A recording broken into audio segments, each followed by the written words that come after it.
بسم الله الرحمن الرحيم وَإِذَا مَرِضْتُ فَهُوَ يَشْفِينِ۔ قرض یا دیا ہوا پیسہ واپس لینے کا عمل۔ اگر کسی نے کسی شخص کو رقم قرضہ کے طور پر دی ہوئی ہو اور وہ شخص رقم ہونے کے باوجود بھی قرضہ ادا نہ کرتا ہو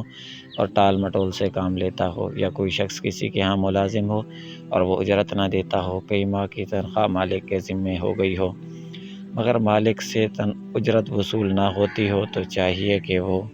7 یوم تک روزانہ بلا ناغہ عشاء کی نماز کی ادائیگی کے بعد 2 رکعت نفل نماز اس طرح پڑھے کہ ہر رکعت میں سورۃ فاتحہ کے بعد سورۃ التین پڑھے،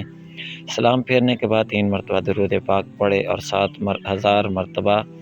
یہ آیت پڑھے: نصیب برحمتنا من نشاء ولا نضيع اجر المحسنین۔ انشاءاللہ ایک ہفتے کے اندر مطلوبہ مقصد میں کامیابی ہوگی۔